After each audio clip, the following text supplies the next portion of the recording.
खूप चिड येते अशा शिव्या दिल्यावर. आई बहिणीवर जर शिव्या दिल्या कोणी तर चिडच येते ना. त्याला कुठंतरी विरोध व्हायला पाहिजे होता. तो आमच्या गावाने निर्णय घेतला, त्यात मला अभिमान आहे आमच्या गावात.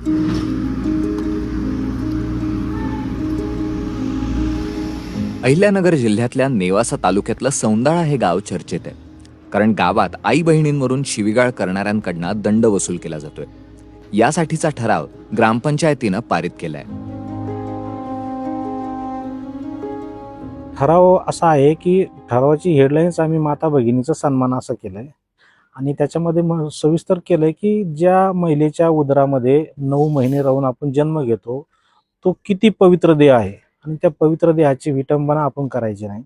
शिवीगाळ करत असताना ज्यावेळेस आपण आई बहिणी शिवीगाळ करतो तर शिवीगाळ करणाऱ्याला 500 रुपये दंड ग्रामसभेच्या माध्यमातून करायचं ठरवलं. गावातल्या तरुणांनी आणि महिलांनी ग्रामपंचायतीच्या निर्णयाचं स्वागत केलंय.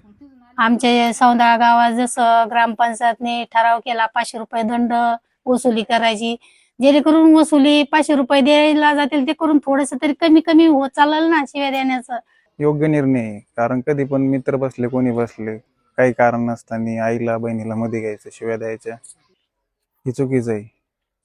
कारण आपण मित्रात भांडण करतो आणि घरच्यांना मध्ये घेतो ते योग्य नाही. जो निर्णय घेतलाय तो चांगला आहे. कमीत कमी जो दंड त्यांनी केलाय त्या भीतीने तरी कोणी शिवी देणार नाही. 28 नोव्हेंबरला हा ठराव घेण्यात आला आणि त्याला कृतीत सुद्धा उतरवलं गेलंय. काय झालं, शेतीच्या बांधावरून वाद झाले आणि शेतीच्या बांधावरून वाद झाल्यानंतर त्याचे पडसाद गावात घरी आल्यानंतर झाले. एकमेकांनी दोघांनाही शिवीगाळ केली. प्रामाणिकपणे त्यांनी मान्य केलं आणि मान्य केल्यानंतर दुसऱ्या दिवशी सकाळी मी बांधावर गेलो. त्यांचा वाद कसा मिटवायचा, पोल आणून रवून घेऊ असं ते ठरलं आणि दोघांनी मान्य केलं की आम्ही एकमेकांना शिवीगाळ केली होती. 500 रुपये त्यांनी फाईन केलं. पण मग शिवीगाळ करूनही कुणी दंड भरण्यास नकार दिला तर यासाठीची तरतूद सुद्धा ग्रामपंचायतीने करून ठेवली आहे. आता त्याच्यासाठी आम्ही असा विचार केला की ग्रामपंचायतच्या दप्तरी पहिली त्याची नोंद घ्यायची, त्यांना नोटीस बजावायची. नोटीस बजावल्यानंतर जर त्यांनी भरली नाही तर ते ग्रामपंचायतच्या दप्तरी नोंद ठेवून ज्यावेळेस त्याचं काहीतरी काम गुंतणार आहे आमच्याकडे त्यावेळेस आम्ही सक्तीने वसूल करणार. त्याच्याशिवाय त्याला त्याचे कोणतेही डॉक्युमेंट आम्ही देणार नाही. बऱ्याचदा एखादी ग्रामसभा ज्यावेळेस एखादा निर्णय घेते त्यावेळेस गावातली बरीच माणसं शेतात किंवा कामानिमित्त बाहेर गेली असतात, त्यामुळे ते ग्रामसभा अटेंड करू शकत नाही. अशा वेळेस सौंदाळा ग्रामपंचायतीनं जे नुकतेच ठराव पारित केले त्याची माहिती लोकांपर्यंत पोहोचवण्यासाठी गावात ठिकठिकाणी अशा प्रकारचे बॅनर लावण्यात आले आहे आणि या बॅनरच्या माध्यमातून ठरावांबाबतची जनजागृती करण्यात आली आहे. हा नियम शिवीगाळ करणाऱ्या महिला आणि पुरुष दोघांनाही लागू असणार आहे.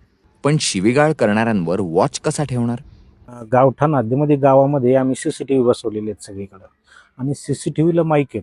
जवळजवळ सार्वजनिक ठिकाणी शिव्या ज्या देतात तर माणूस आरडू शिव्या देतो. आता त्याच्यावर एक व्हेरिफिकेशन होईल.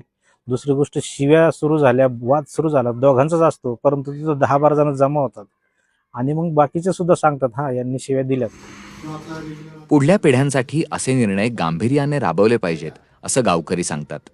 आपण मोठे व्यक्ती आहोत जे शिवीगाळ करतात किंवा ते अर्वाच्य भाषेमध्ये बोलतात, तर ते लहान मुलांचं अनुकरण होतं आणि हे आपण कुठेतरी स्वतःपासून सुरुवात केली, जर थांबवण्याचा प्रयत्न केला तर त्याला कुठेतरी आळा बसण्यासाठी नक्कीच मदत होईल. शिवीगाळ बंद करण्यासोबतच शाळकरी मुलांच्या संध्याकाळी 7 ते 9 या वेळेत मोबाईल वापरण्यावर बंदी करण्याचा निर्णय सुद्धा ग्रामपंचायतीने घेतलाय. हो, सांगतो आम्ही म्हणतो आपल्या ग्रामपंचायतने काय निर्णय घेतला, 7 ते 9 मुलांना द्यायचं नाही. मुलांना पण सांगतो. मुलं मग आमचे होऊन म्हणतात आमचं अभ्यासाला बसव, आमचा फोटो काढ, ग्रुपवर टाक, असं होऊनच म्हणतात ना ते.